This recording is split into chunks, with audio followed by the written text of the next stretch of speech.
Well, hello everyone, I'm Yoo Ji-hye and welcome to In the Newsroom, where we bring you the behind-the-scenes look on how we deliver the news to you. Now this is Arirang's news studio. Doesn't it look magnificent? This is where we churn out at least 8 newscasts a day, and presenters like myself have our final moments here. We come here every day with our scripts ready, all read through, and we go straight to the teleprompter, and it's showtime. Piece of cake, isn't it? But before we go and meet our reporters for the after talk, let's go to Hwang Sung-hee, who is standing by quite far away from here. She is in Korea's southern port city of Yeosu to cover the story for the expo there to be held in Korea in May. So she's going to give us a rundown of some of the top stories that made headlines this week. Hello, Sung-hee. Greetings from Yeosu, Ji-hye. The reason I'm bringing you this week's headlines from Yeosu is because I'm here to check out how far the city has gotten with its preparations to host the Yeosu Expo. And maybe that's where I'll begin for this week. With 50 days remaining until the Yeosu Expo, Arirang News took a look at how far the city has gotten with its preparations to host one of the world's biggest international events. The expo will kick off on May 12th, and more than 100 countries and international organizations are expected to take part. And moving over to the National Assembly, there is less than 3 weeks to go until the April general elections here in Korea. And both ruling and opposition parties have announced their list of national candidates for parliament. And amid skyrocketing oil prices, the world's leading crude producer, Saudi Arabia, plans to rein in prices by boosting its exports to the United States. And following the comments, oil prices dropped more than 2% on international markets. The International Olympic Committee Commission paid a visit to Pyeongchang to assist the city with its preparations to host the 2018 Winter Olympic Games.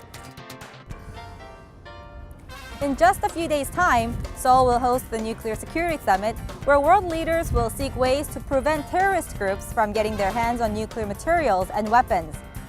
And staying on the upcoming summit, North Korea has thrown some tough words at the South. Pyongyang has warned that any statement about its nuclear development program from the summit will be considered as a declaration of war.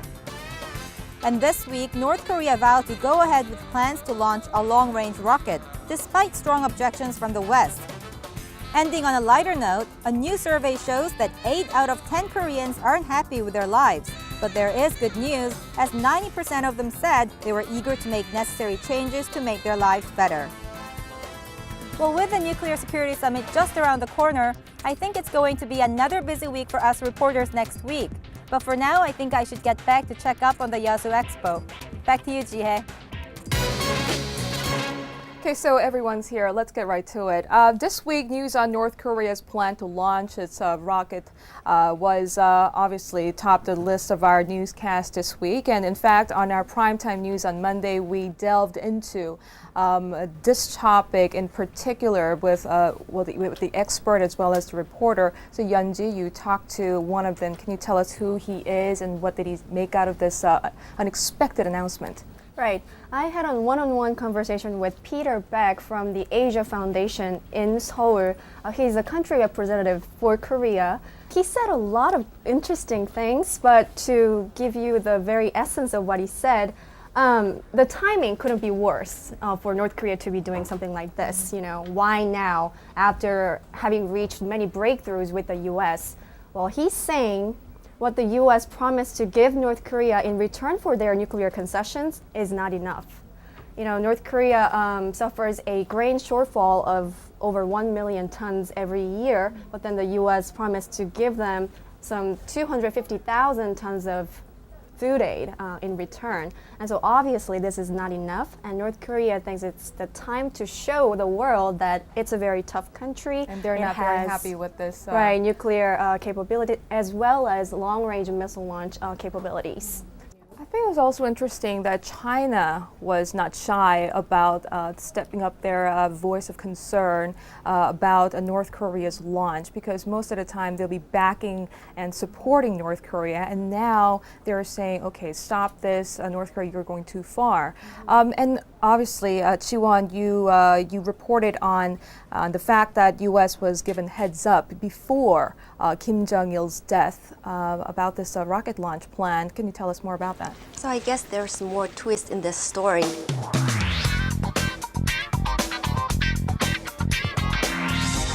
North Korea reportedly notified the United States of its plan to launch a long-range rocket before its late leader Kim Jong-il died in December.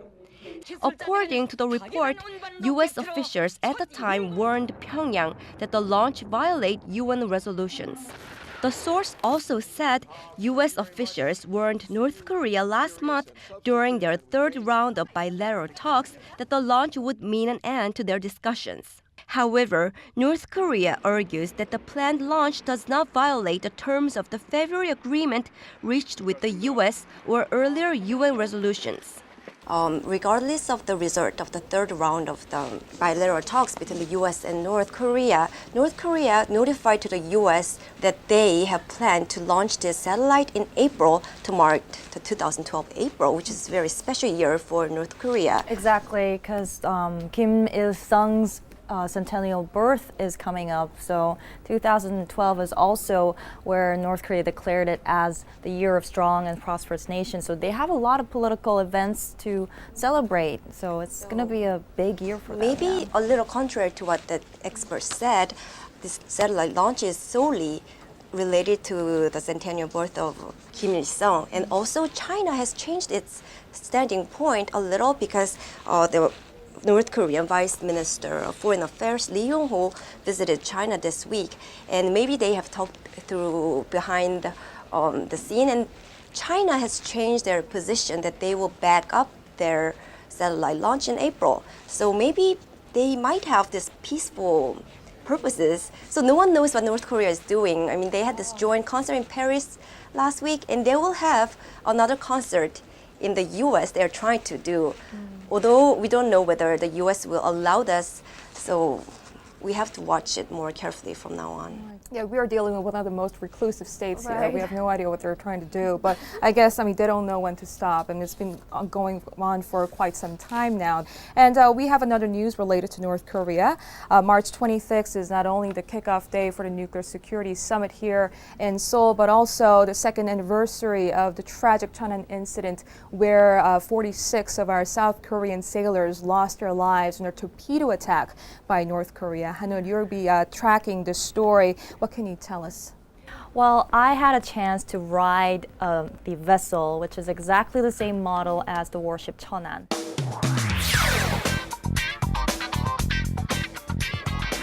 They did demonstrations of anti-submarine drills. So, and these practices, these exercises are happening more frequently in the Navy, especially after the sinking of the warship Cheonan.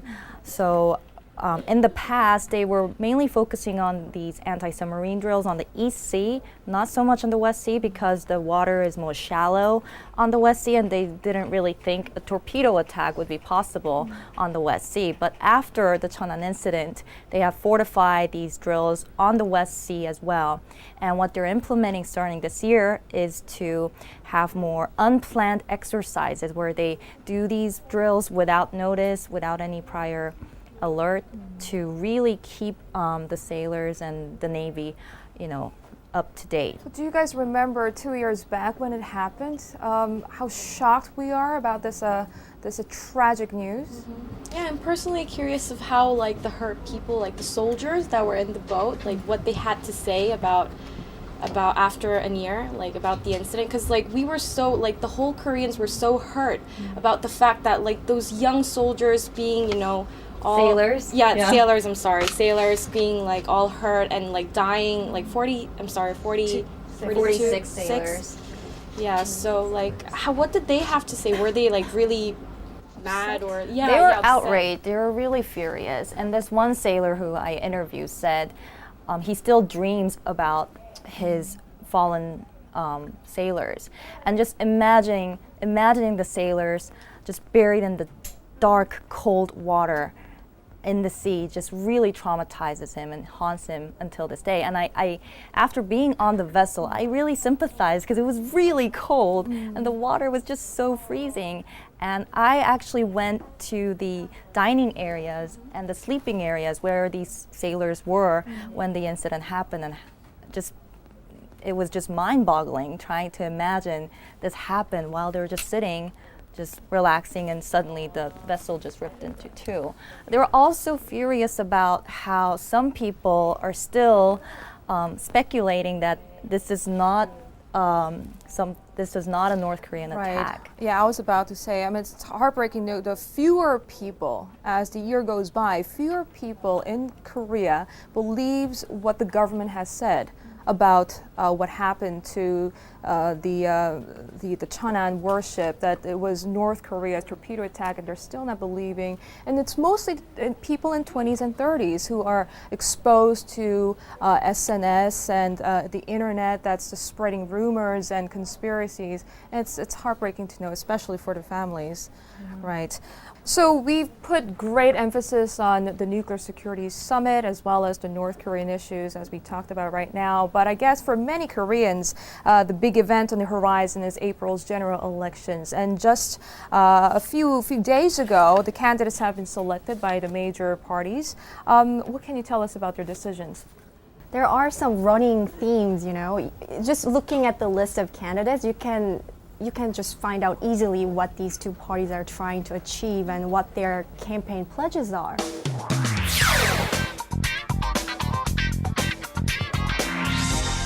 The ruling Saenuri Party gave a female scientist from the Korea Atomic Energy Research Institute the #1 spot on its list of proportional representative candidates. The candidates whose seats will be allocated based on party results in next month's parliamentary elections. The main opposition Democratic United Party, on the other hand, is fielding a welfare specialist, also a female, who runs a social enterprise as its #1 candidate. The two parties' choices of nominees for the strategic #1 spot, almost guaranteeing them seats under the proportional representation system, underscores the messages each party wants to convey in the upcoming campaign. It was very interesting for me to compare these candidates, and then the Saenuri Party, it's full of these starring people. You know, it has a North Korean defector who's now serving in the Seoul's unification ministry. He's on #4. And then it also has this lady, a foreign immigrant from the Philippines. Yeah, she's helping other immigrant women in Korea just like her. And she also starred in this movie called Wandeegi, right? It was a local hit film, right? So it's a very interesting mix of people and professionals from all fields like sports and arts and technology, science, all these fields.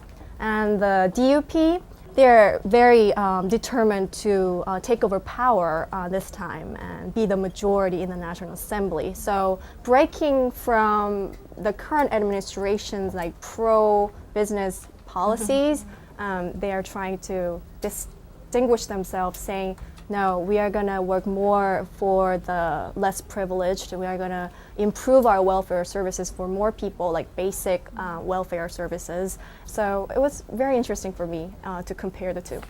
Well, guys, thank you so much for the input for this week. It's going to be another hectic week next. We're going to see a lot of each other at COEX, where the Nuclear Security Summit will take place. We'll definitely do something special. I mean, write down what you guys want to do after this Nuclear Security Summit so we can just head out and do something crazy. All right, thanks, guys. Okay, see you in COEX.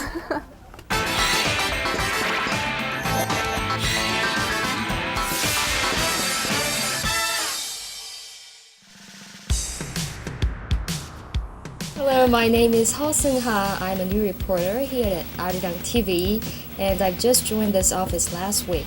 This is my second week in this office, and I'm really enjoying this work. So far, so good. Hello, everyone. My name is Kim Hyun-pin. I'm a new news reporter for Arirang. Yeah, I'm not used to the camera, as you can see, Hello everyone, I'm Yurian and I'm the new reporter here at Arirang TV. I wanted to be here, it was my ultimate goal. So I decided to apply and luckily I'm here now doing this interview.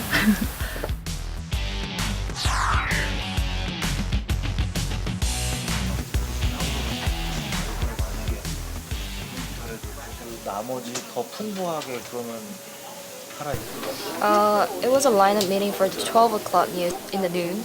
So basically, these are the articles that we've gone through in the morning, and we try to choose which one for the package and which one for the B-roll. We're trying to pick our news stories of the day that other reporters are writing on, and we're gonna write it just as practice. We've been doing this for like the past week. I'm trying to get some help from one of my superiors, I guess, to see what I did wrong.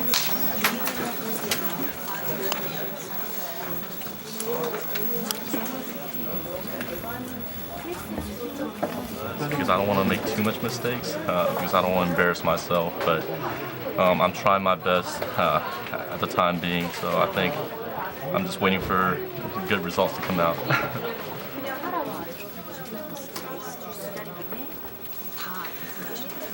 It's a learning process. It's a good experience for me to encounter these B-rolls before I do a real one, and that will go on air. So it's a good practice, I think.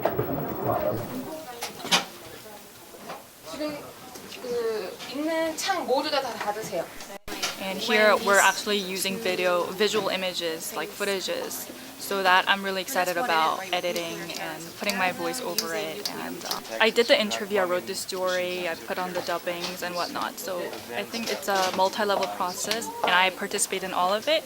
And so I think I'm gonna get a great sense of achievement after that. And that's what I'm excited about.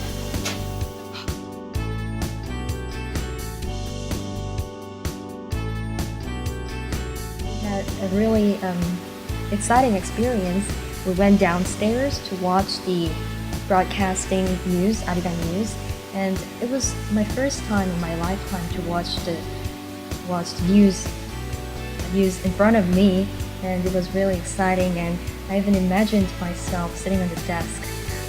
It reminded me of when I was watching my senior reporters and anchors do the news, and I remember being fascinated, and I hope they feel the same way, and I hope one day they can really take a stage and grow into better reporters or anchors or whatnot.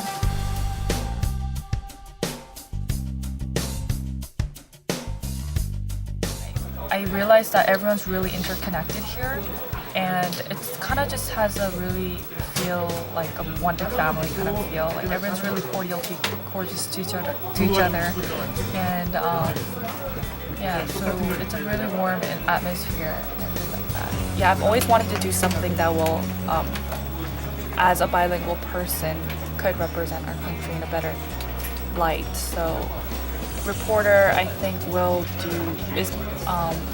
achieve that in a way.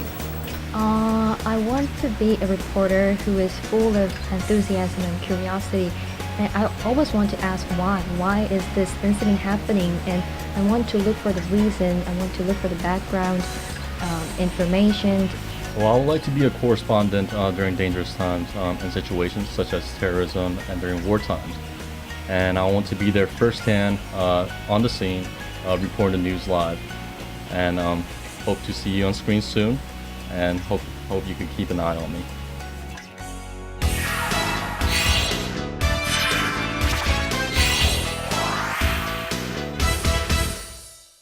So Nuclear Security Summit is just around the corner, and throughout the week we have done quite a number of stories on the global event. Any stories that come to mind? There was a peace song sung by Park Jung-hyun, and we focused on how Korean K-pop stars are also helping to promote this event. It was actually really lovely, yeah? It's really nice. Yeah, I almost burst into tears when I was reporting it. Like seriously, I'm not being cynical. You know how this whole Nuclear Security Summit, it's such a huge event, all the leaders are going to be there and all, but really the ultimate goal is to make this world a nuclear-free world. I know I'm sounding really corny right now, but really, the song was very touching. I mean, it's arguably the largest ever international event to be held in Korea, right. So it's a landmark event, I'm sure. And I know that Korea Today is doing something as well. Yeah, we are going to have an hour-and-a-half special live program starting at 6:30 in the morning until 8 for Monday and Tuesday. So I must say I'm excited, right? Yeah, so starting from the 24th or so, all the leaders are coming in. So on the very day of the 26th, that's when we do live, and I'm sure Konyoung's going to be quite busy covering the live coverage. Yes. I don't know why it is, but it's during my coverage hours that these leaders are, coming to the venue, and they're having summit press conferences and whatnot. So I think I'll be pretty busy there. But for you, Taeun's she's actually going to be the one cutting the tape for us on our live coverage. So yeah. I'm very thrilled. Yeah. But at the same time, you don't sound thrilled. Pretty heavy burden on my shoulder. So it's not only the outcome of the summit that we'll be covering, but also very interesting bits of stories like what's going to be on the table for the dinner table, the menu, and where the wives of the leaders will be touring Korea, and also how the foreign press will be looking at this summit. Already there's been reports on what they're expecting out of the summit. The Washington Post has already been stressing on President Obama's plan to visit the demilitarized zone for the very first time. That could be significant. Also in Jakarta Post, they were saying something about Indonesian president, Yudhoyono, he's going to visit and what he's going to talk about with President Lee Myung-bak here. So yeah, something to definitely look forward to. Yeah, a lot of the foreign media have already begun covering all these stories.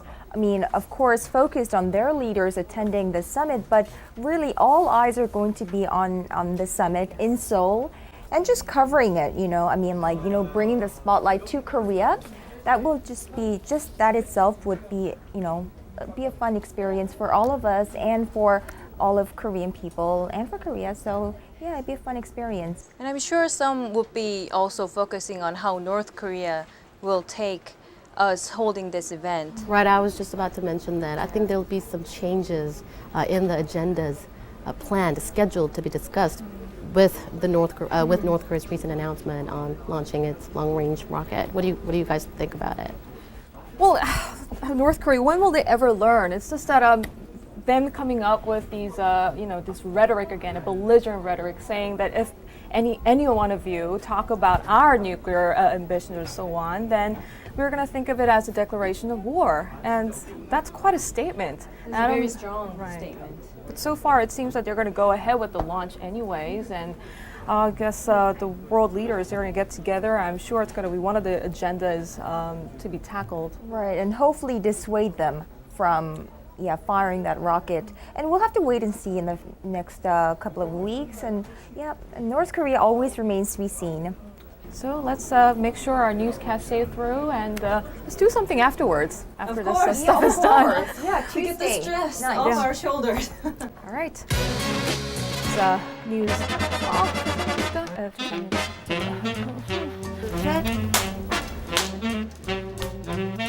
Well, with the race to Arirang to host